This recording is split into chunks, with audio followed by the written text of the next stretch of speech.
여러분 안녕하십니까. 미국 서부에서 한 명은 울고 한 명은 웃었습니다. 한국의 골프 천재 김효주 선수는 LPGA 대회에서 우승을 했고 바로 인근에서 골프를 쳤던 한 분, 홍준표 경남지사는 구설수에 올랐습니다.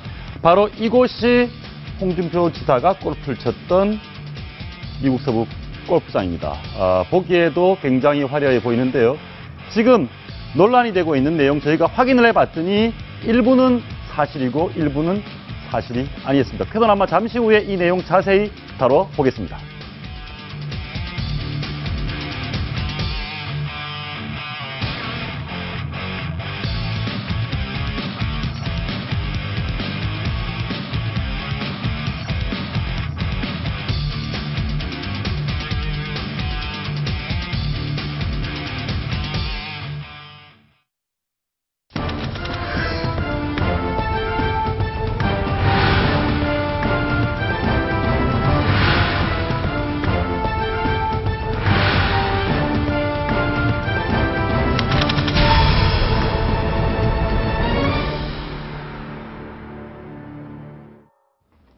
무상급식 중단으로 한창 주가를 올리고 있던 홍준표 경남지사, 이번에 해외 마케팅차 미국에 출장을 갔다는데요. 거기서 또 주목받고 있습니다. 말도 많고 탈도 많은데요. 골프 때문입니다. 골프 정말 잘못된 것인지 아닌지 제가 조목조목 따져보겠습니다. 두 분 어서 오십시오. 예, 안녕하세요. 혹시 골프 치십니까? 제 좋아합니다. 예. 골프 좋아하세요? 전 자치기 수준입니다. 아, 자치기 수준이다. 알겠습니다. 일단 이 문제가 불거진 게 현지 교민이 제보를 했습니다. 그리고 그 제보자 입장에서 볼 때는 매우 부적절하다 이렇게 주장을 하고 있는데요. 어떤 얘기를 했는지 한번 들어보시겠습니다. 동양인들이 골프를 마치고 내려오는 거를 그 현지에 있는 백인 직원들이 그 골프 클럽을 닦아주고 있더라고요. 그분들이 이제 저를 보고 동양 사람이 이제 다가오니까 조금 당황하는 눈치더라고요. 왜 그러지? 그러고 딱 보니까 거기 홍준표 경남지사가 이렇게 딱 서 계시더라고요. 홍준표 지사 표정이 이렇게 보면서 즐거운 표정은 아니었어요. 그 시차 때문에 이렇게 좀 힘들어 하신 건지 아니면은 여러 가지 생각이 복잡한 게 있으셨겠죠. 예, 저희가 한번 준비를 해봤습니다. 사실은 정치하시니까 의원님 같은 경우도 혹시 남들도 의식 많이 하시죠? 그럼 많이 해야 되는 거죠. 네. 혹시 이렇게 좀 오해를 산다거나 사실이 아닌데 공격당하신 경우도 많이 있습니까? 많이 있죠. 전 대변인을 하다 보니까 예. 제 말이 또 진위가 왜곡돼서 경찰이나 검찰에 상대당해서 저를 고소고발한 적도 많이 있습니다. 고발도 많이 당하셨군요. 변호사님이 이래서 할 일감이 많이 늘어나는 것 같습니다. 저희가 한번 조사를 해봤습니다. 자, 골프 논란인데요. 일단은 저희가 호화 골프다, 아니다. 할인받아서 1인당 쉽게 계산하면 95,000원 정도다. 이 얘기가 있거든요. 저희가 직접 확인한 내용, 홍 지사가 친 골프장 한번 보여드리겠습니다.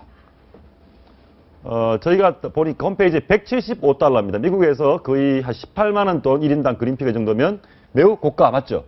고가죠. 미국에서는 우리보다 싸니까 전체적으로. 예, 고가인데 저 내용이 오후가 되면, 저기 주말 요금이거든요. 오후가 되면 트와일라이트라 그래서 실제로 95불 정도로 할인이 됐습니다. 그리고 평일 같은 경우에는 한 75불 정도. 그러니까 한국 기준으로 보면 8만 원, 9만 원 정도면 굉장히 싼 편이죠, 사실은. 예. 한국 기준으로 비싼 편은 아니고요. 사실 예. 저 골프장이 퍼블릭 골프장인데 예. 그 퍼블릭 골프장 중에서는 굉장히 수준이 있고 좋은 골프장으로 이름이 나 있어요. 저도 얼바인에 있을 때 한번 치진 못하고 그 앞에까지 가봤는데 예. 굉장히 좋은 골프장은 맞더라고요. 좋은 골프장은 맞는데 어쨌든 할인을 받아서 이 설명은 맞는 거네요.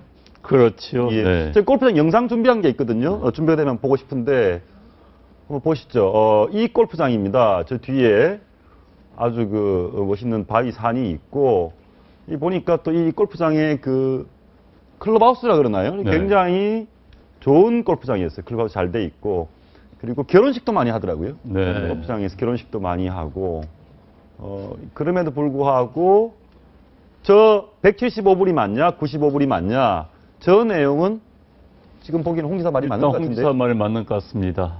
주말에 예. 할인해서 금요일 오후 $95라고 미국 그런 자기들의 홈페이지에 광고한 내용대로 했다면 맞다고 봐야겠죠. 그럼 일단 이 부분 어떻게 보십니까?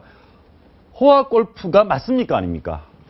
일단 뭐 금액적으로 보면 이제 호화 골프라면 볼 수 없을 것 같아요. 그래서 이게 호화 골프냐 아니냐 그보다는 먼저 이게 업무상 관계냐 아니면 누가 돈을 냈느냐 그리고 또 홍 지사 또 부인을 데려와서 대동에서 골프 치지 않았습니까? 예. 그에 관한 이제 비용 문제 이제 그런 예. 것들이 중점적으로 사실관계 확인돼야 할 것 같아요. 예, 알겠습니다. 어쨌든 지금 내용 보면 저 골프 장체가 좋은 골프장이기 때문에 호화로 인식될 수는 있지만 금액이라든가 사실 저게 클럽하우스가 굉장히 좋더라고요. 네. 근데 이 내용만 보면 어쨌든 호화는 좀 아닌 쪽으로 저희가 이제 확인을 해보니까 제가 결국 이제 돈 문제, 업무냐 이 문제가 있는데 보시기에 어떻습니까? 지금 금요일 날 오후 2시 한 반부터 골프 친 것 같아요. 네. 굉장히 좋은 골프장인데 저렇게 보기에 적절, 부적절 비즈니스를 위한 업무 연장이다. 자, 금요일 오후 2시 40분에 골프 쳤다. 어떻게 보십니까? 일단 뭐 2시 40분에 친 것도 맞고요. 2시 반 정도, 예. 트윌라이트 적용도 받은 건 맞은 것 같아요. 왜냐하면 예, 골프를 딱 라운딩을 끝난 시간이 6시라고 하는 거 보니까 예. 한국에서는 뭐 바로 저 골프장입니다. 네, 한국에서는 예, 예, 골프를 치면 5시간 걸리는데 미국은 그렇게 밀리지 않거든요. 더군다나 평일 수준이기 때문에 한번 저 정도 되면 뭐 저런 내용은 뭐 금액이랄지 시간은 다 맞는 것 같은데 사실 금요일 날 저녁부터 주말로 그렇게 본다고 하더라도 사실 2시 30분은 실질적으로는 주말은 아니죠. 그래서 주말은 아니다. 예, 평일로 봐야 할 것 같고요. 아마 홍준표 지사 측에서도 평일은 맞다 그렇게 얘기한 것 같습니다. 예. 저 내용을 보면 지금 이게 이제 그 MOU를 맺고 투자 유치를 하러 갔다. 네. 그러니까 접대를 한다면 굳이 접대의 주체는 홍 지사가 접대를 받은 게 아니고 본인이 접대를 하는 모양새가 되는 거네요. 투자 유치를 왜 갔습니까? 일단 현재까지 어떤 진행 단계를 보면요. 이제 예. 사실 진해 글로벌 테마파크를 하는 데 있어서 어떤 20세기 폭스사를 갖다 유치하려는 거 아니었습니까? 예. 이미 MOU도 체결되어 있기 때문에 어떻게 보면 경상남도가 굉장히 아쉬운 입장이에요. 그래서 예. 왜냐하면 투자 유치를 해야 하니까. 그런데 이걸 꼭 그렇게만 볼 수 없는 면이 또 어떤 면이 있냐면 만약 투자 유치를 하게 되면 많은 편의를 봐줘야 한단 말이에요. 그렇기 때문에 있군요. 이게 꼭 경상남도에서 당연히 접대를 해야 할 그런 입장이다 볼 수는 없는 것 같아요. 예, 지금 해명에는 20세기 폭사 경남 진해의 글로벌 테마파크에 투자하도록 지금 유치를 하고 있는데 저 내용 한번 입주 MOU 체결했는지 내용 한번 영상 한번 보시겠습니다. 이 장면이 지난해에 네. 홍 지사가 지금 20세기 폭스사와 MOU를 맺고 경남 진해의 투자를 유치하기 위해서 애쓰는 상황인 건 맞네요, 영상을 네네. 보니까.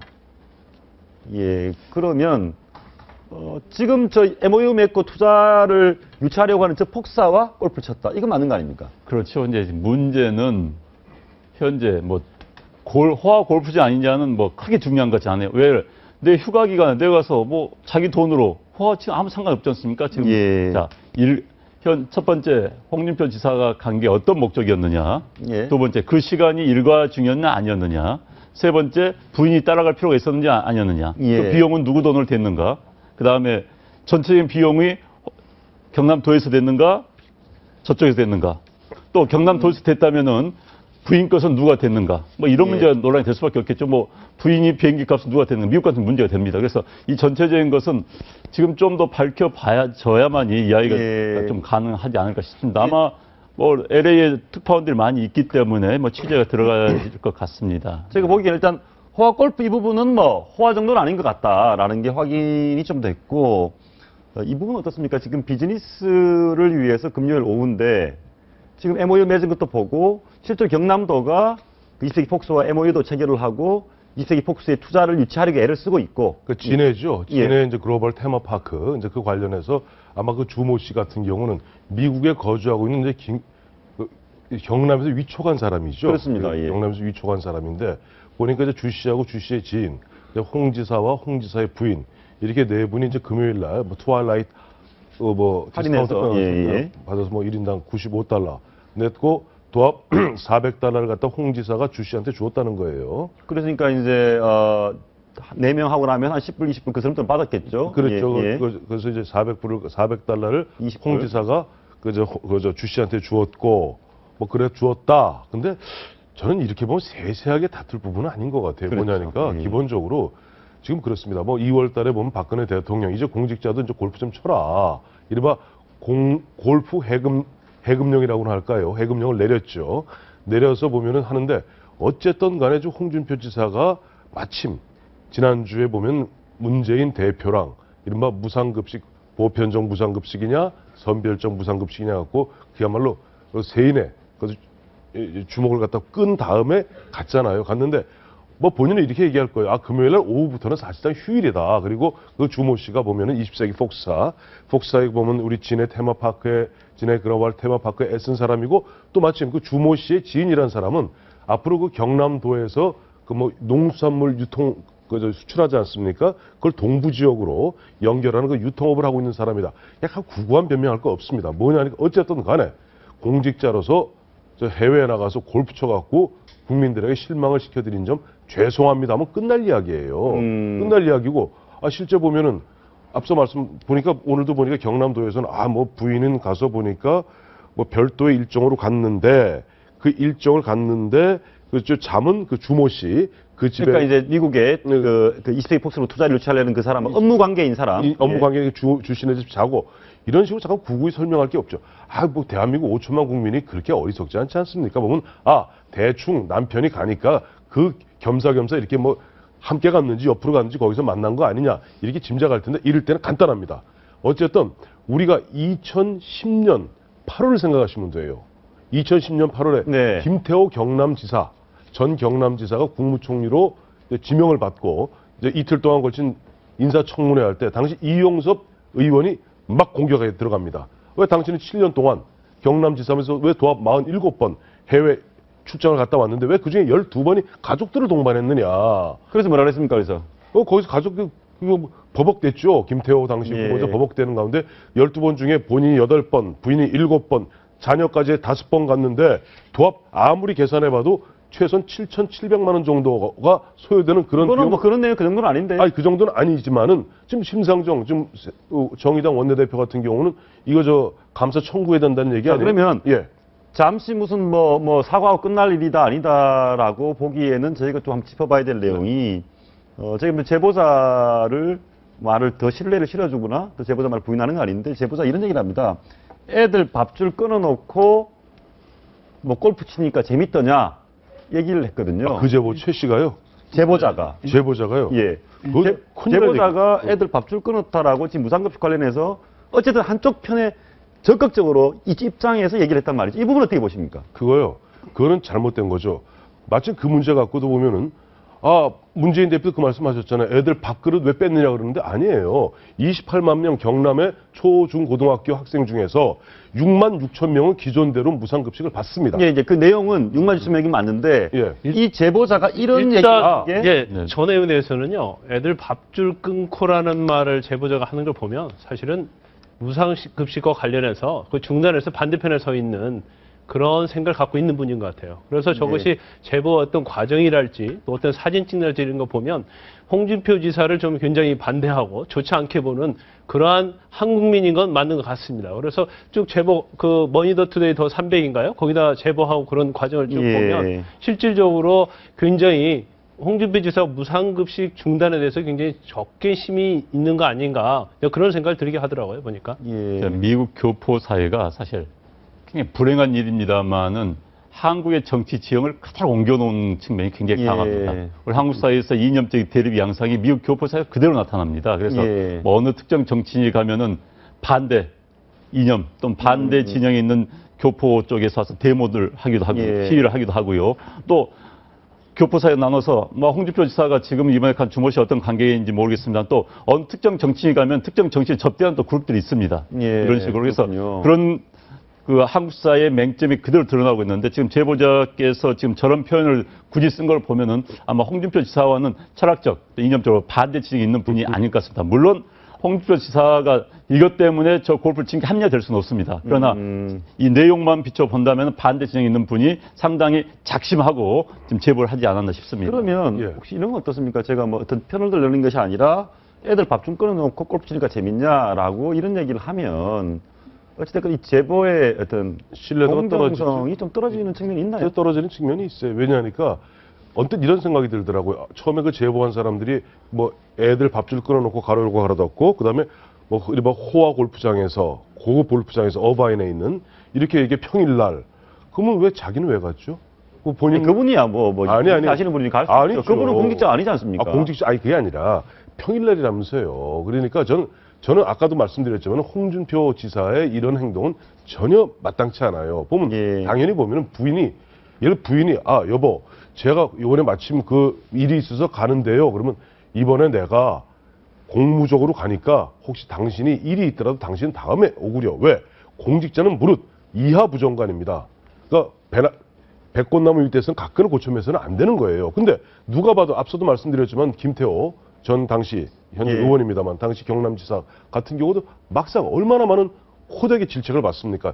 이번 이 문제도 홍준표 지사가 저 같으면은 이렇게 보면 경남도에서 구구하게 변명하고 새털같이 변명할 일이 아니라 총체적으로 우선 잘못했다는 부분을 인정을 해야 돼요. 왜냐하니까 국민들 입장에서는 어찌됐든 간에 뭐 애들 밥줄을 끊었는지 아니면 밥줄을 붙였는지 아니면 애들 밥줄을 끊고 돈 많은 애들 돈 받아다가 저 돈 없는 애들 뭐 돈을 줬는지 이건 상관이 없어요. 상처를 주었다면은 죄송합니다 라고 이야기를 일단 하나 정리를 하고 그 다음에 뭘 갔어야 되는데 자꾸만 이게 세세하게 미시적으로 들어가다 보니까 국민들도 짜증나거든요. 그러면 이게 자, 한국의 지자체장들이 왜 그리 해외 출장을 많이 하는지 모르겠어요. 정말. 어바인시의 전 시장이 있습니다. 한국 분이십니다. 이분이 한 이야기에서 제가 굉장히 인상 깊게 들었습니다. 자기 어바인 시장, 한국인으로서는 어바인 시장, 미국에서 그래도 한국계로서는 최초 시다운 시, 큰 시의 시장을 하고 있는데 한국의 기초자치단체, 광역자치단체장들이 자기 만나자는 것 때문에 일을 못하겠다는 겁니다. 자기 알지도 못한 시장 군수들이 와가지고 자기 면담 일정을 찾는다는 거예요. 그래도 이 사람들은 그렇게 시간이 많이 차이는 의아하다는 겁니다. 그런데 한국의 기초자치장들 사실 이게 가슴에 손을 대고 한번 반성할 필요가 있습니다. 그렇게 해외에 나가서 출장할 일들이 많이 있는지 국민의 세금으로 일정 정도 그렇게 그 문제하고 그 다음에 말이 나온 김에 어바인 시대 한 이야기가 있어요. 자기는 한국 출장 올 때 이코노미 타고 온다. 미국 상하원 의원들 이코노미 타고 출장 나간다. 만약에 업그레이드, 그냥 비즈니스상 타려면 자기 돈을 탄다. 그런데 한국의 저 조그만 시장 군수들도 전부 비즈니스상 타고 오더라. 자기 이해가 안 된다는 이야기 들었습니다. 이 기회에 한번 한국의 자치단체장들 해외 출장, 과연 필요한 해외 출장인지, 여행 가기 위한 출장인지 한번 되새겨볼 필요는 있습니다. 저도 안 의원님 의견에 동감을 하는데요. 사실 한번 통계를 내볼 필요가 있어요. 그래서 보면 실제로 지자체 단체장들이 해외로 엄청 나갑니다. 그리고 다 비즈니스석을 다 타고 나가요. 근데 그 왜 나가냐고 다 그 정식 항목을 보면 첫 번째가 이제 투자 유치가 굉장히 많죠. 그 다음에 두 번째가 어떤 견학입니다. 견학. 그래서 그걸 보고 배워와서 단체, 지자체에 뭔 사업을 하겠다는 거거든요. 그래서 이제 그런 부분을 좀 봐야 하는데 사실 홍준표 지사와 관련된 이 골프 논란은요.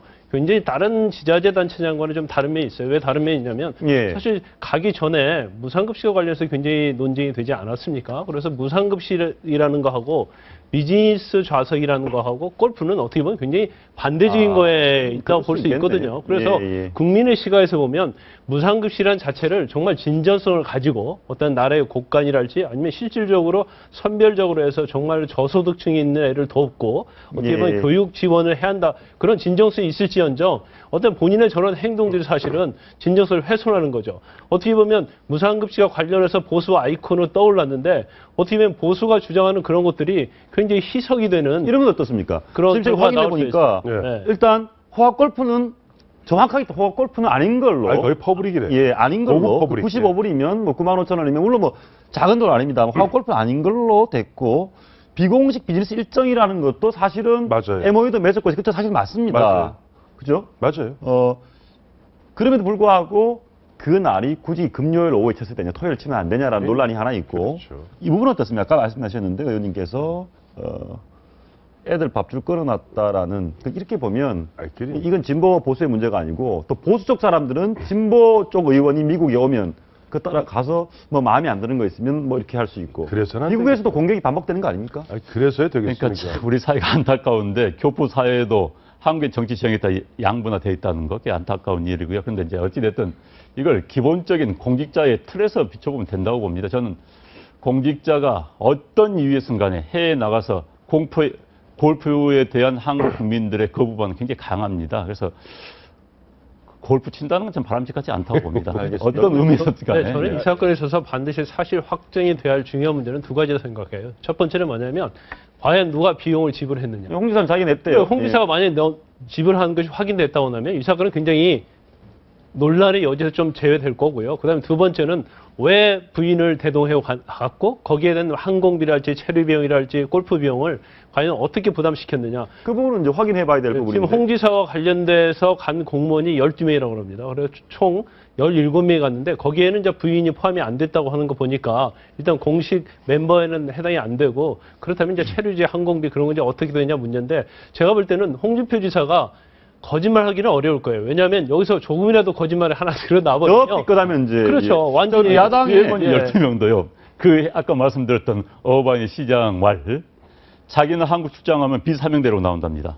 그런데 인구 2, 3만 명 되는 한국의 군수가 비서들 무슨 과장대 대여섬이 끌고 다닌다는 거. 참 이해가 되지 않는다는 홍 지사는 물론 이제 경남도지사니까. 경남 광역단체장이 다르죠, 경우는. 예, 야당들 얘기 한번 들어보겠습니다. 보시죠.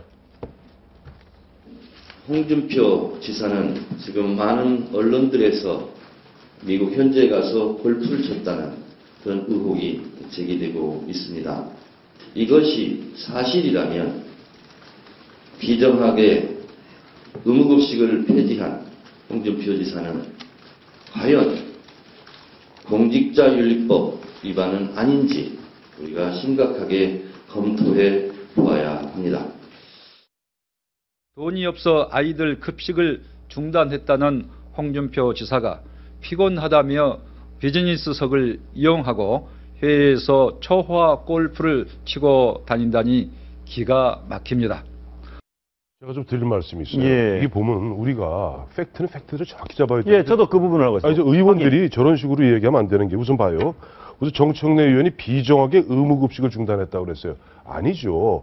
이른바 보편적 무상급식을 갖다 선별적 무상급식으로 바꾼 것 뿐입니다. 그리고 그 나머지 돈을, 지금 우리 돈 없는 거 아니에요? 뭐 얼마 전에도 저 신문에 났습니다만은 지금 교육청에서 한 2조 3천억, 3조 가까이를 갖다 좀 불용액으로 쓰고 있어요. 근데 의무급식이라는 표현도 맞지 않죠. 이번에 지난주 수요일 날 그 김무성이란다. 홍준표 지사하고 문재인 대표 만났을 때 그 얘기 했잖아요. 의무급식 얘기하니까 바로 홍 지사가 뭐라고 그랬어요? 의무교육에 급식은 들어가지 않습니다. 그것이 2012년 헌법재판소 결정입니다. 얘기했어요. 그러니까 이런 식으로 비정하게 의무급식함으로써 어떤 감성적인 부분에 호소하는 것은 의원으로서 그것도 야당의 최고위원의 적절을 참고 그다음에 조금 전에 아까 김영록 수석 대변인이죠.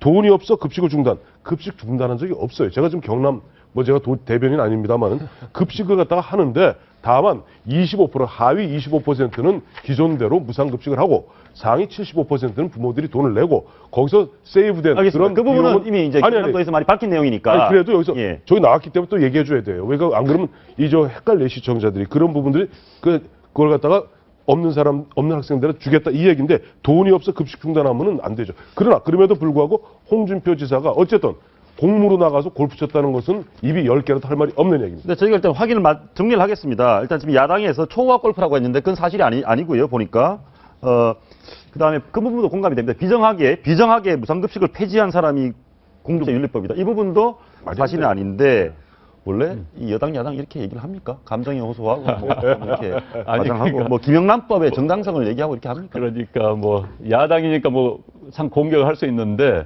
표현은 좀 개인차가 있습니다. 팩트 여부는 정청래 의원이야 본래 발언을 세게 하는 분으로 유명한 분이시고 또 김영록 수석 대변인이 또 김영란법까지 이야기하니까 좀 지나치게 많이 나갔다는 느낌은 듭니다. 어쨌든 이 부분에 대해서는 지금 좀 더 밝혀져야 될 부분들이 많이 있습니다. 예. 그걸 가지고 다시 한번 논란에 또 이야기를 하는 게 나을 것 같습니다. 예, 좀 더 밝혀보고 논란을 했는데. 근데 오늘 내보니까 어쨌든 호화는 일부분은 해명이 됐고 와이프랑 같이 아내랑 같이 한 부분, 그 다음에 금요일 날 골프 쳤다는 부분은 적절치 못해요. 돈을 본인이 냈느냐 이 부분은 확인이 필요하다는 말씀인 것 벌써 같습니다. 돈을 본인이 냈다 하더라도 좌우지간 적절한 건 아니었다. 알겠습니다. 오늘 말씀 고맙습니다. 네.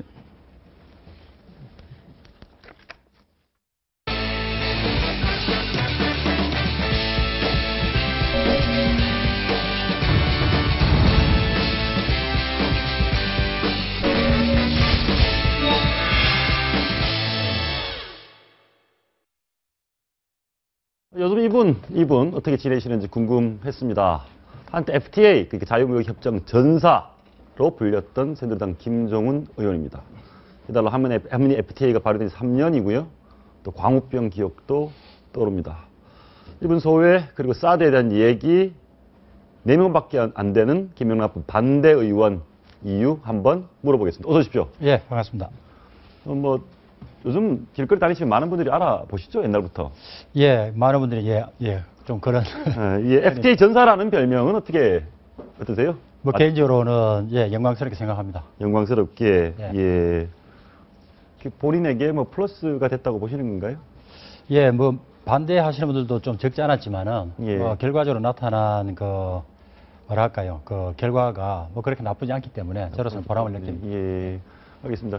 사실은 뭐 저 의원님 같은 경우는 통상교수 본부장 시절에 광우병 수습, 그다음에 한미 FTA 강한 국민적인 일종 반대 여론도 있었지만 그걸 정면 돌파해서 설명을 해내셨습니다.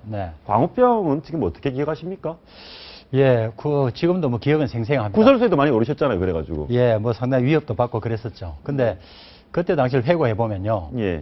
미국산 쇠고기의 수입을 재개를 하면 우리나라 축산업계에 대한 영향이 어떨까 그런 생각을 했었어요. 예. 근데 반대하시는 분들의 시에 등장한 구호의 포인트는 이거 먹으면 머리에 구멍이 송송 나서 죽는다. 그런 거였거든요.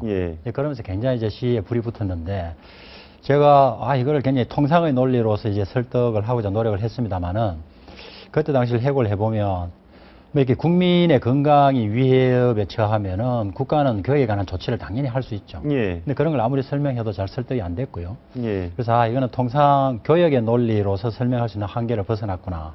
그러고 이제 뭐 미국을 좀 설득을 해야겠다 하고 이제 마지막에 나섰던 그런 기억이 납니다. 이런 게 좀 민감한 질문이 될지 모르겠는데 그 광우병 당시 사태를 보실 때 일부 세력의 부추김에 의한 사실이 아닌 거짓을 국민 다수에게 괴담을 확산시킨 결과로 보십니까? 아니면 정부가 잘못해서 그렇다고 보십니까? 머리에 구멍이 송송 나서 죽는다라는 주장은 조금 과학적인 근거는 약하다고 봅니다. 물론 광우병이라는 병이 있긴 있었지만은 그게 그렇게 뭐 이렇게 널리 전파가 되는 그런 건 아니었고요. 상당히 이제 진정이 되고 지금은 거의 없어진 병이라고 그러지 않습니까? 그런 걸로 보면은 거기를 반대한 배후에는 상당한 정도의 어떤 반미 감정 내지는 그때 당시 갓 등장한 그 이명박 정부에 대한 어떤 정치적인 공세 그런 것들이 한꺼번에 어우러져 있었다. 저는 그렇게 보고 있습니다. 그 말씀 결국은 객관적인 팩트, 사실 진리와는 좀 다른 양상이었다는 의미시네요. 뭐 흔히 이제 국민들께서는 이게 아까도 뭐 이렇게 앞서 이야기하는 그 프로그램에 보니까요. 정치권에서 굉장히 이제 감성적인 메시지를 많이 보내지 않습니까? 그런 거를 예고없이 받아들이다 보면 굉장히 이제 감정이 울컥하는 부분이 생기죠. 그런 것일수록 좀 냉철하게 과학적으로 판단할 부분은 좀 과학적으로 판단을 하고 좀 수치로서 판단할 부분은 수치로서 판단을 하고 그렇게 하는 게 맞겠다 그런 생각입니다. 무슨 말씀인지는 알겠습니다. 당시 그 한미 FTA 당시 협상 파트너였던 웬디 커틀러 부대표죠, USTR 지금? 지금 부대표죠. 부대표가 뭐 그런 얘기를 했습니다. 협상하면서 김종훈 본부장께서 당시 본부장 아니셨고 김종훈이라는 사람이 가장 기억에 남는다. 한국 협상팀은 헌신적이고 애국심이 강한 사람들이다. 미국 사람들이 립 서비스를 자주 하는 측면이 있지만 이렇게 찬사를 보낸 이유는 뭐로 보십니까? 저도 그분을 굉장히 애국적이고 아주 헌신적으로 일하신 분으로 그걸 평가를 하고요. 아마 미운정, 고운정이 다 들다 보니까 결국 일은 만들어냈고 만들어낸 상대에 대해서 좋게 평가해주는 그런 거 아닌가 그렇게 싶습니다. 근데 뭐 협상에 나선 국가대표가 그 애국심이나 국익에 대해서 생각을 하지 않고 뭐 허투루 하는 사람이 있겠습니까? 저도 뭐 그냥 응분의 노력을 다 했다. 그 정도로 말씀드릴 수 있겠습니다. 그런데 이제 그 관련해서 하나만 더 물어보면 뭐 협상하다가 중간에 그냥 비행기 타고 한국에 돌아오려고 했다. 뭐 일종 배수진을 천 거 아닙니까? 그렇습니다. 뭐 배수진이라고 말씀해 주시니까 그렇긴 합니다만은 그때 당시로서는 정말 절박한 심정이었어요. 절박한 심정. 이게 도저히 이렇게 나갈 수 있는 웨이아웃이 보이지 않았다. 그래서 뭐 이 결렬을 염두에 두었을 때 오히려 해결책이 생기겠다는 그런 마지막 그런. 의원님 개인 질문을 드린 이유가 지금 사드 때문에 고고도 미사일 방어 체계 때문에 중국에도 압박을 받고 있고 미국에서는요 우리 미군 부대에 주한 미군을 갖다 놓겠다는데 왜 그러냐. 네. 그리고 미군에서는 뭐 의논을 한 것처럼 얘기하고 우리는 뭐 아무도 뭐 한 적이 없다 그러고. 네. 도대체 이런 식의 외교 통상 전문가시니까 네. 우리가 FTA 협상 때처럼 배수의 진을 치든지 무슨 방법이 없습니까? 아직까지 그 문제가 그렇게 그 관련국들 간에 할 만큼 이야기를 해봤다. 그래서 절박한 상황이 나는 것까지는 아닌 것 같습니다. 이제 이야기의 시작이라고 보고요. 예. 다만 이제 이 문제가 생기는 그 첫 번째 원인은 북핵 문제가 그 원인이지 않겠습니까? 예. 그 지난 한 20여 년 동안에 우리가 북핵을 안 된다고 하고 여러 나라가 노력을 했는데 예. 결국 저 친구들이 어느 정도 아주 뭐 조잡한 형태인지 몇 개가 되는지 모르지만 하여튼 핵무기를 가진 것 같다는 예. 것이 우리나라 국방부에서 발표한 국방백서의 내용이거든요. 예, 그럼 어떻게 됩니까? 그럼 거기에 대해서 우리가 억지력을 가져야 되는 건 당연하죠. 네. 예. 그 억지력 중에 하나가 지금 사드랍니다. 그렇습니다. 그래서 저는 이거는 시간 문제고 반드시 우리가 갖춰야 될 시스템이라고 보고요. 사드는 반드시 한국에 둬야 된다? 들어와야 되죠. 저쪽에서 그런 그 위협적인, 이렇게 내용을 갖고 우리에 이제 해올 때 거기에 대한 대응은 우리가 그걸 충분히 막아낼 수 있는 억지력을 갖춰야 되는 것은 그건 당연한 것이죠. 그러지 않으면은 앞으로 전개될 수 있는 여러 가지 형태의 통일 논의에서 대등하게 상대편의 위협에 우리가 뭐 당차는 이야기 하지 마라 하는 쪽으로 나서기가 참 쉽지 않겠죠. 의원님이 그럼 협상이 돼가시니까 지금 의원님께서 대한민국의 모든 사드에 관한 정권을 갖추고 있다라고 하시면 중국에다가 뭐라고 하실 겁니까? 이거는 우리 국민의 그 생명과 재산을 지키는 문제이기 때문에 대한민국이 주권적으로 이 결정을 할 수 있는 그런 문제이지 결코 주변국이 우리나라 국민의 생명과 재산을 주변국이 책임지는 건 아니지 않습니까? 아니 근데 이게 뭐 통상 협상도 그렇지만 주고받지 않습니까? 그럼 우리도 중국이 뭘 줘야 될 거 아닙니까? 주고받아야 되는데 뭘 주고 사드를 배치를 받겠습니까? 근데 주고받는 거는요. 아까 뭐 교역 이야기 한참 나왔습니다만 경제적인 논리로서는 여러 가지를 주고받을 수 있어요. 근데 이거는 말씀드린 대로 어떤 대량 살상 무기에 대한 국민의 생명과 재산에 대한 위협 이런 것들은 무엇 갖고 주고받을 수 있는 그 딜의 상황이 주고도 아니군요. 그래서 이거는 뭐 상당히 주권적으로 결정을 해야 될 안보의 문제다. 그러니까 중국이 어떤 압박을 하든 이건 국민 안전에 관련되기 때문에 무조건 사드 배치해야 된다. 그렇습니다. 그게 저는 뭐 국회에서 그런 이야기를 합니다. 이게 이름이 사드든 뭐 오드든 육드든 그런 게 없다. 우리 국민들이 저러한 위협에 대해서 안전하게 지켜줄 수 있는 그런 장치를 우리가 갖게 되는 건 뭐 국가의 책무입니다. 최근에 미국의 한 언론에서 이런 얘기를 했더라고요. 뭐 이렇게 이런 거죠. 중국 너네가 한국의 사드 배치를 막으려면 니들이 북한 핵 막아라. 뭐 그런 부분에도 이야기가 되죠. 왜냐하면은 뭐 중요한 관련 국가고요. 또 중국이 그간에 또 우리하고 같이 노력해온 부분이 있고, 근데 앞서 말씀드린 대로 그 20여 년간의 우리나라와 관계국대 노력했던 그 결실이 과연 그렇게 성공적이지 못했다는 판단을 저는 하고 있습니다. 우리가 북한 핵 억제 정책 20년이 실패했다. 뭐 그렇게 냉철하게 판단을 해야겠죠. 그렇게 냉철하게 판단을 해야 새로운 해법이 나오지 않겠습니까? 그 해법 중에 하나가 그럼 억지력이 있어야겠다. 근데 그 억지력의 한 구성이 뭐냐? 이거 사드 하나 갖다 놓는다고 다 해결되는 건 아니죠. 그죠? 그 억지력의 상당 부분은 또 주한 미군에게 있고, 그러면 한미 방위 공약이 상당히 공고해질 필요가 있고, 또 주변 국가의 외교도 순조롭게 잘 진행될 그런 필요가 있는 거죠. 종합적으로 보긴 봐야 되는데요. 사드 문제만 떼서 본다면은 이것이 우선 첫 번째적으로 날아오는 핵무기를 중간에서 쏘아서 무력화시키겠다는 것이기 때문에 뭐 예를 들어 가지고 뭐 얘가 아닙니다. 저쪽에서 처음부터 그런 원인이 없었다면 우리가 그걸 갖다 놓고 써야 될 이유가 없죠. 그렇죠. 북한이 먼저 원인 제공을 했는데 뭐 의원님들께서 뭐 정치적 입장에 따라서 이런저런 사드 목소리를 내시는데 전체 우리 300명 국회의원님들 사이의 분위기는 사드에 대해서 찬성하시는 분, 한국에 돼야 된다는 분이 몇 프로쯤 돼 보이세요? 아마 상황에 대한 정확한 파악이 필요할 것 같아요. 그래서 이게 굉장히 전문적이고 전략적인 그런 판단을 요구를 하기 때문에 우선 정부의 어떤 상황을 잘 아시는 분이 정치권에 이거는 지금까지 이렇게 진행이 되어 왔고 우리가 갖고 있는 능력은 이까지고 그래서 여기에 대한 보충이 이 정도는 필요하고 이걸 하는 데는 얼마간의 시간이 필요하다는 형태의 좀 설명이 있어야 될 것 같아요. 좀 있을 것 같다. 그 말씀은 지금 국회의원님들 중에 뭐 이런저런 목소리가 나오는데 뭐 좀 심한 말로 이 전체 내용도 잘 모르면서 떠드는 분도 계신다는 얘기인가요? 근데 뭐 그 중에 확실한 것은요. 예. 북한이 핵무기로 어떤 형태의 무장을 한 것으로 판단이 된다. 예. 그것이 우리에게는 위협이 된다. 예. 이 위협에 대한 대응에는 뭐 여러 가지 방법이 있지 않겠습니까? 우선 제일 좋게는 저쪽에서 명확하게 우리를 공격하겠다면 선제 공격이라도 해야죠. 예, 막아야 되지 않겠습니까? 그 기회를 놓쳤다. 그럼 날라온다. 중간에서 무력화 시켜야죠. 예. 그것도 안 됐다. 그럼 떨어지죠.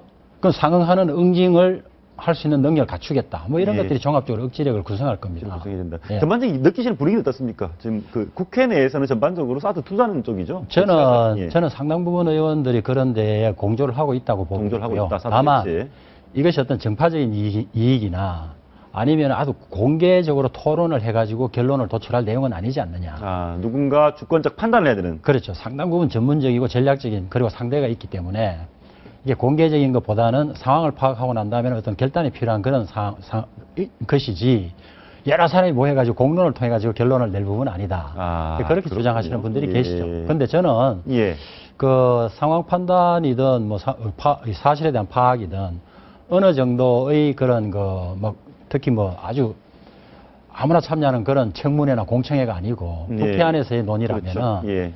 이것이 뭐 주변국에 대한 우리 국민들의 어떤 결의를 보여주는 하나의 방편도 될 걸로 보고요. 그래서 뭐 그런 건 저는 유익한 토의가 되겠다. 시청자를 대신해서 외교 전문가시니까 하나 물어보겠습니다.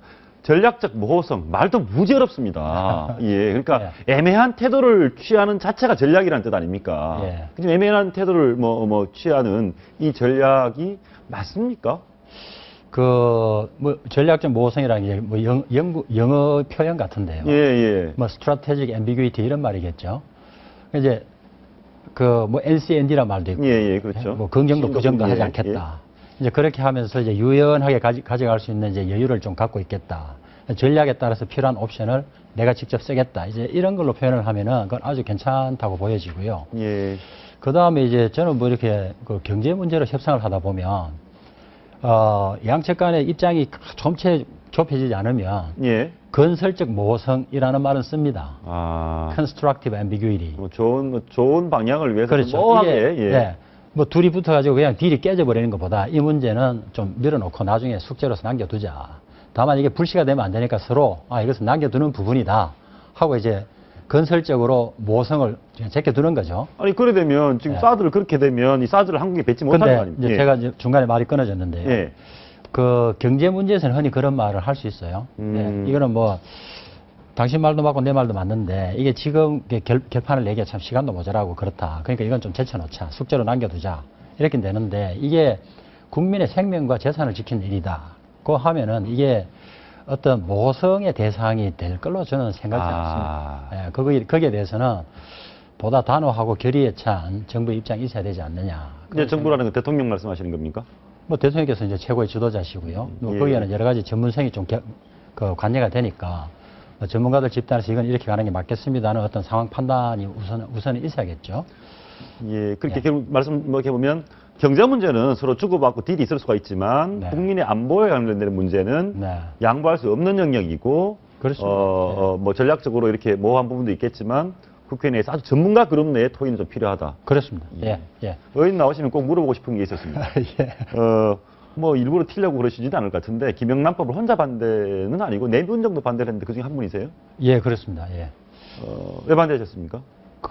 저는 저는 사실 당초부터 국민들께서 이렇게 천명성을 높이자, 공직사회가 조금 더 깨끗해지면 좋겠다. 는 데는 그 초점이 이게 건풍이 왔다 갔다 하면서 직무 관련성 또는 대가성이 없다고 무죄를 받고 하는 거 이거 참 좀 곤란하지 않느냐. 그런 데 초점이었거든요. 근데 여기 보면은 김연한 전 위원장께서도 대법관을 지내셨죠. 금품 수수, 그 다음에 부정청탁, 이해충돌 방지 이렇게 3개를 나눠놓으셨어요. 놓고 여기 이제 이해충돌 방지가 이제 빠졌고, 이번에 법원에 빠졌죠. 그게 아쉽다고 하셨는데요.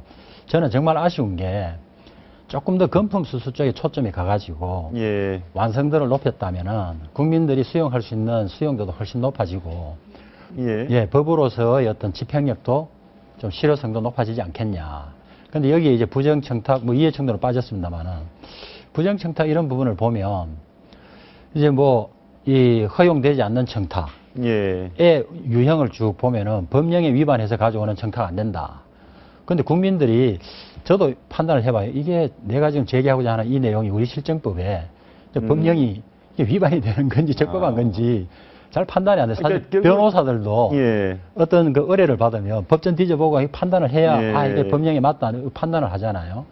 근데 국민들한테 그걸 판단을 해서 부정한 거는 가져오면 안 된다고 하는 거는 굉장히 그 어렵겠다. 이제 그런 생각이 그러다 보면 이제 기본권이 많이 제약이 되죠. 법의 완성도가 떨어지는 법이기 때문에 반대하신 거네요. 그렇습니다. 예. 그래서 저는 그렇다면 이게 청렴도를 높이자는 그 목적 자체에 반대냐 그건 아니고요. 예. 뭐 시간이 있고 해서 다시 한번 이렇게 좀 그 리뷰를 한다면 이렇게 금품 수수 쪽에 조금 더 집중을 해가지고 예. 법의 실효성을 높일 수 있는 쪽으로 간다면은 아마 여러 사람들이 그걸 반대할 이유는 없지 않을까 그런 생각입니다. 마지막으로 하나만 더 물어보겠습니다. 예. 최근 뭐 자원외교 뭐 잘못했다 됐다 이래가지고 난리인데 그런 말씀하셨더라고요. 어디 보니까 노무현 정부 참여정부 시대 때의 자원개발, 자원외교가 더 잘못됐다. 네. 잘못된 자원외교 정책의 출발이 노무현 쪽의 대통령 때가 더 가깝지 않냐라는 네. 얘기를 했습니다. 저희는 이명박 대통령 때인 줄 알고 있었는데 네. 그런 말씀하신 이유만 짧게 좀 말씀 부탁드립니다. 예, 자원외교는 한 1970년대 중반부터 지금까지 예. 쭉 해오던 거거든요.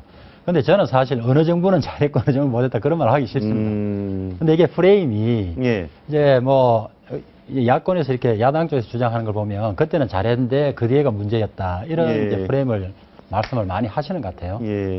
저는 그건 옳지 않다. 자원외교라는 게 원래 이게 성공률이 아주 낮고 그다음에 예. 많은 시간이 걸리고 그다음에 투자가 많이 들다 보니까 민간 기업보다는 공기업이 많이 들어가는데 거기에 어떤 내재되어 있는 그런 특징이 있지 않느냐. 그러니까 한두 가지가 잘못되고 그건 당연히 처벌을 해야죠. 거기에 특히나 비리나 부패가 있으면 처벌을 해야 됩니다. 그렇다고 이걸 싸잡아서 뭐 그만둔다든지 이 부패의 덩어리라든지 예. 그러면은 사실 우리나라가 96%를 자원을 밖에서 가져와야 되는데 이 사업은 계속 해야 되거든요. 예. 그래서 이게 위축될 수 없는 거고 뭐 그렇다고 해서 거기에 이제 보면은 국정조사를 하다 보니까 분명히 문제가 드러난 부분은 있어요. 의욕이 넘쳐가지고 과다하게 예. 투자를 했거나 하는 과정에서 아주 의도적으로 좀 과다평가하거나 뭐 경제성 평가를 좀 이렇게 좀 뭐라 합니까 좀 주물러 가지고 좀 과대했다. 예. 그런 거는 잘못이죠. 그건 처벌을 받아야 당연하죠. 의원님 보니까 전쟁을 하는 사람 이미지였는데 의원님이 굉장히 합리적이라는 말을 드리겠습니다. 오늘 말씀 고맙습니다. 예, 감사합니다.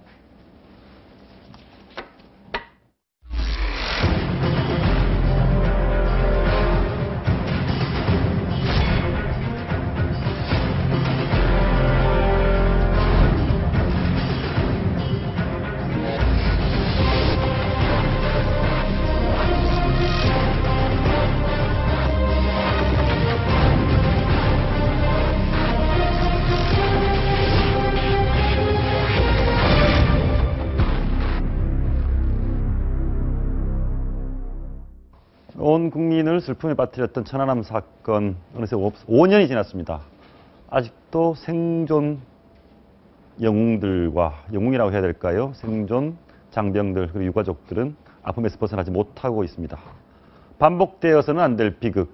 그런데 지금 저희가 천안함 이후 우리 해군의 대응을 보면 또 그런 불행이 반복될 수 있을 것 같은 걱정이 듭니다.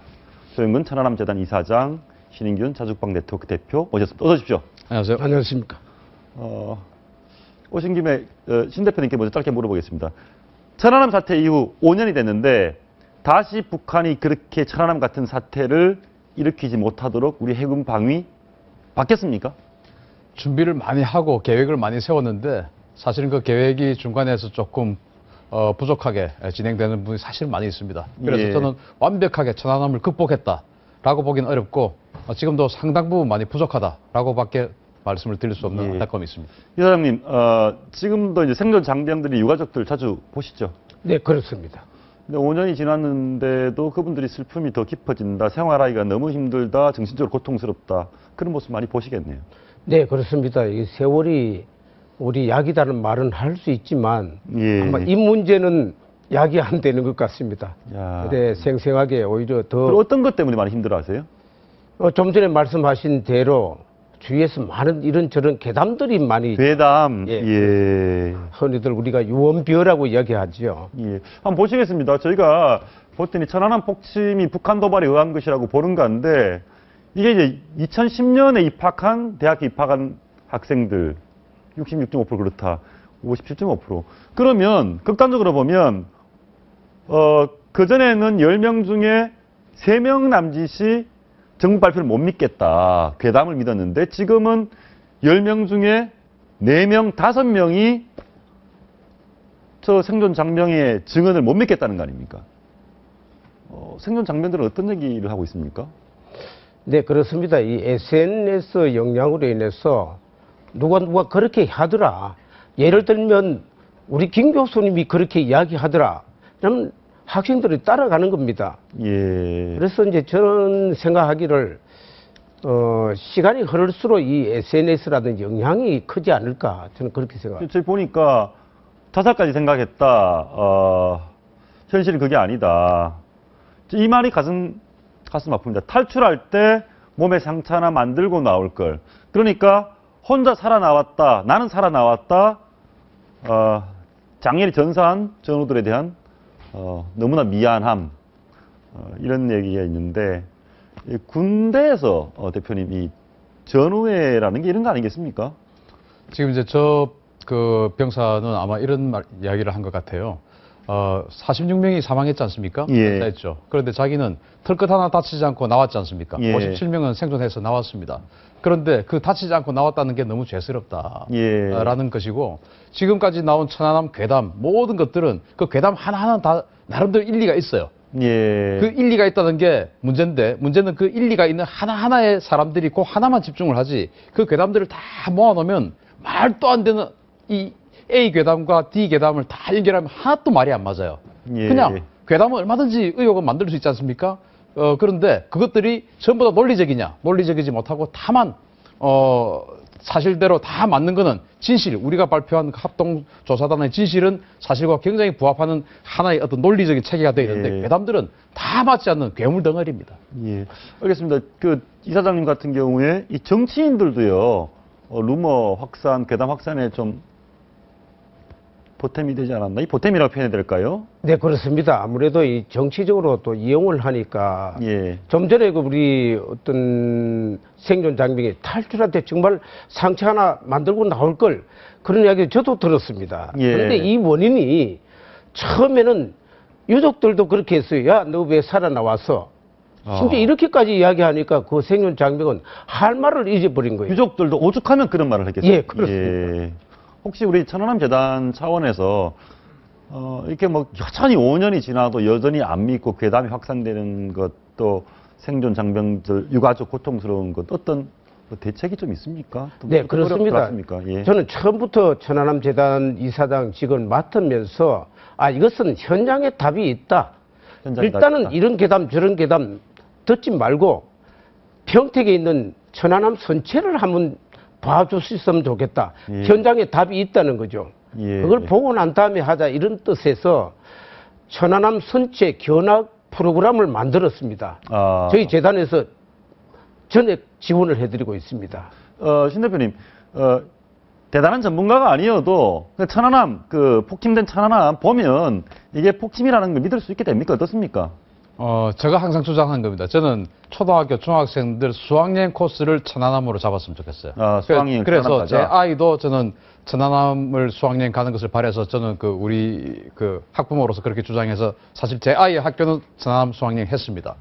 가서 보면 방금 이사장님 말씀하셨지만 가서 보면 내가 그동안 괴담을 믿었던 게 정말 황당했구나. 예. 라는 것이 아마 99.9%는 그렇게 느낄 겁니다. 지금 인터넷에서 천안함 괴담을 유포하고 있는 사람들 과연 천안함을 실제로 본 적이 있느냐? 저는 결코 없는 사람이라고 생각합니다. 알겠습니다. 가서 보기를 권유합니다. 참고로 제가 어떤 수도권에 있는 대학교 학생의 간부를 인솔해 갔습니다. 예. 그 대학가 등록금 조정위원으로 있었기 때문에. 예. 근데 그 학생들 이야기가 이겁니다.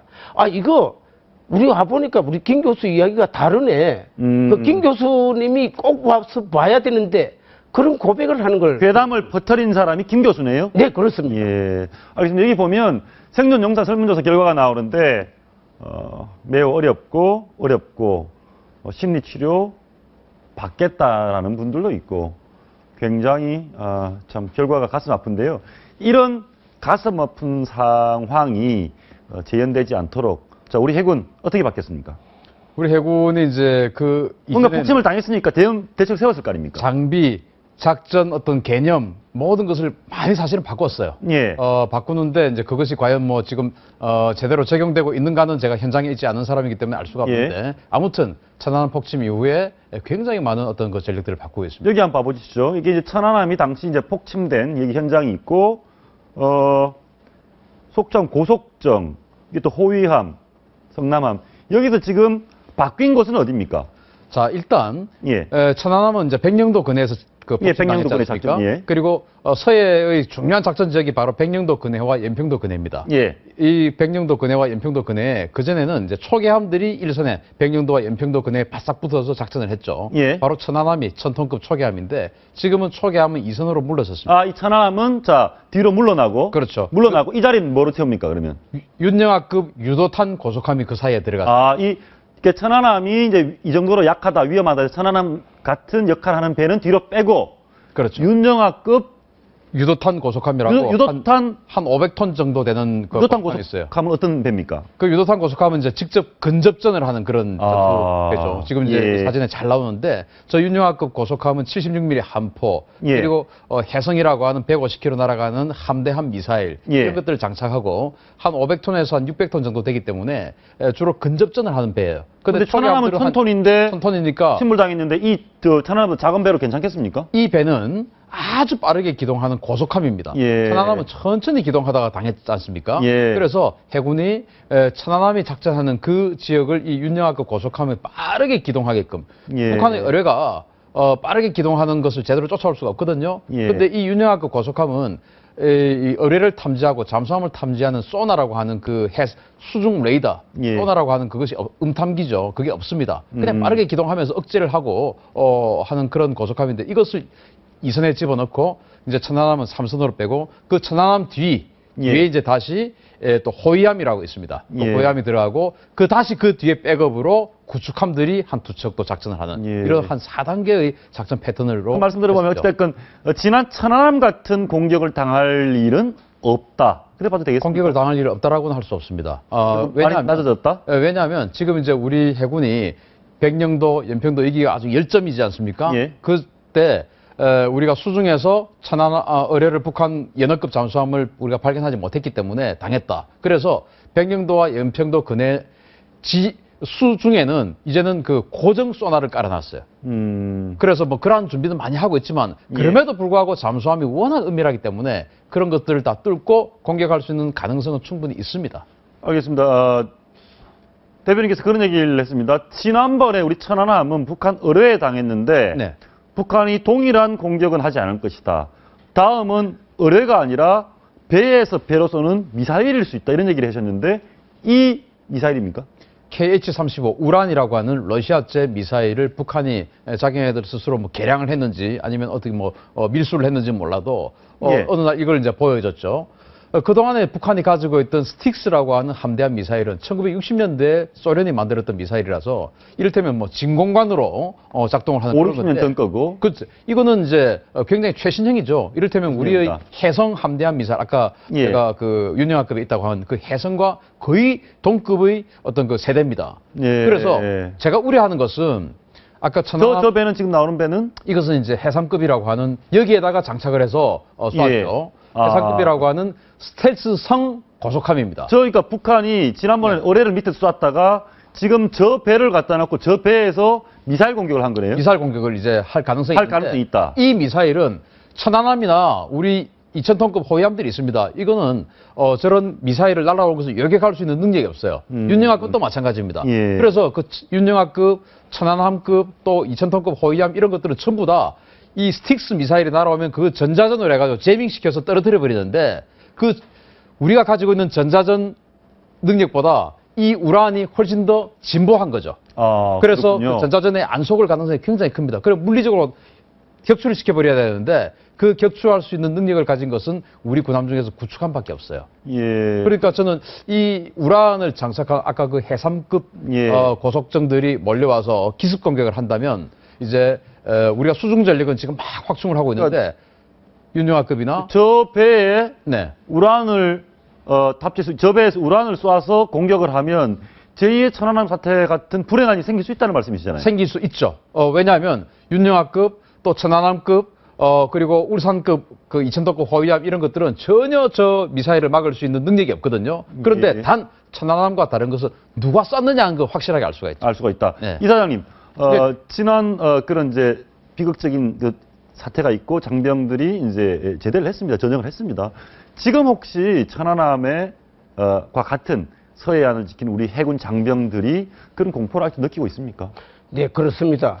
그래서 저희 재단에서는 해마다 연말이 되면 제일 중요한 아까 말씀하셨다시피 고속함의 함정들 그 대원들 예. 정말 NNL을 일선에서 최전방에서 지키고 있는 그 장병들에 대해서 해마다 저희들이 직접 가서 저희들이 격려를 하는 그런 이벤트를 만들고. 아니 근데 지금 말씀 들어보면 우리 신 대표님 말씀 들어보면 어뢰 공격이 아니라 그런 더 진보된 무기로 미사일로 공격할 수도 있고 여전히 우리 해군 장병들이 서해안 지킨 장병들이 위험에 노출돼 있다는 말씀 아닙니까? 예, 그렇습니다.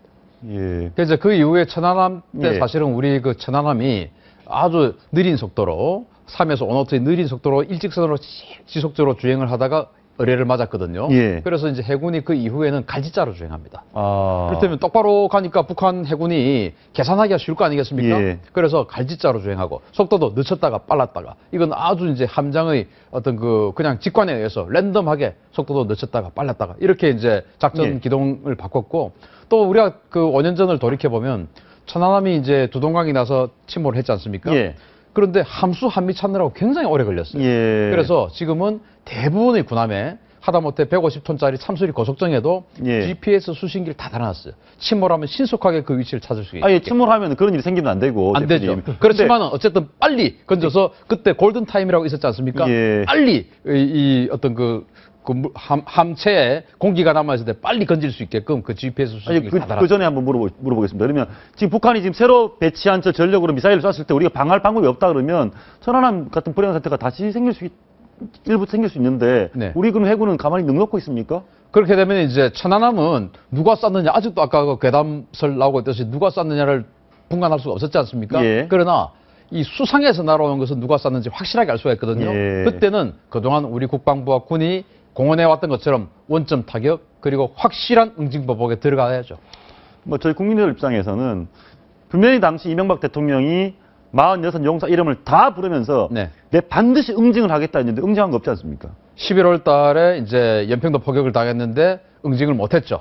응징 지금까지 못하고. 그래서 지금 또 다시 북한의 어떤 그 도발이 있어서는 안 되겠지만 예. 두 번 다시 그렇게 말뿐인 응징 이런 것은 있어서는 안 되겠고 이를테면 아까 그 우란으로 만약에 우리 함정이 공격을 당하면 예. 북한 서해 해군 사령부를 쓸어버려야 됩니다. 완전히 서해 해군 사령부 자체를 지도상에서 없애버려야 됩니다. 그런 마음을 가지고 있어야만 북한에 우리에게 도발을 그럴 전력은 됩니까 우리가? 됩니다.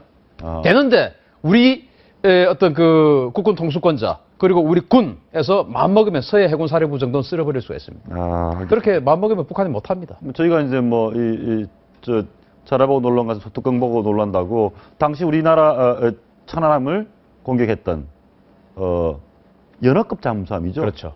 연합급 잠수함 그런 잠수함이 여전히 활개치고 있지 않습니까? 거기에 대한 대응책은 마련돼 있습니까? 그래서 이제 그 백령도와 연평도 쪽에 연합급 잠수함이나 상업급 같은 이런 소형 잠수함들이 와서 정말 말도 안 되는 무게예요. 연합급이나 상업급은. 말도 안 되는 무기로 저거는 이란하고 북한만 쓰는 무기예요. 전 세계에서. 저 무기에 우리 천안함이 당했지 않습니까? 그렇죠.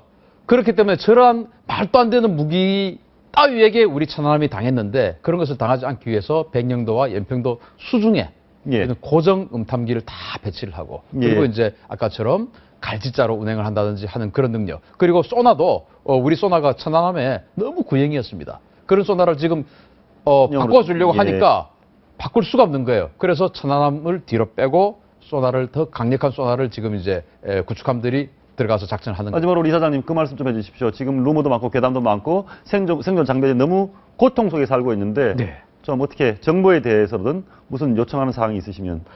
지금 제가 그동안에 5년간 천안함 재단 이사장을 하면서 옆에서 가까이서 천안함 42용사와 유가족들 그리고 생존 장면을 잘 보아왔는데 문제는 지금 우리 젊은 청년들이 이 천안함을 보는 시각들이 예. 이 괴담으로 인해서 여러 가지 다양한 형태로 오는데 저는 생각에는 우리나라에서 그리고 우리 국민들이 모두가 이 안보라는 개념에 대해서 우리 이 호국 어떻게까지 예. 호국 정신 우리나라는 우리가 지켜야 된다는 그런 마음들을 좀 가지고 있어도 좋겠다. 너무나 일관된 정책이 좀 필요하다고 일관된 생각합니다. 정책 너무 당연한 얘기도 하지만 천안함 직접 가서 한번 보셔도 좋을 것 같습니다. 네, 많은 그렇습니다. 분들 오늘 말씀 고맙습니다. 네. 천안함의 진실을 보러 수학여행을 가는 학생들도 있다고 합니다. 우리가 학생이 아니어도 한번 좀 가보면 좋겠습니다. 시청해주신 여러분 고맙습니다.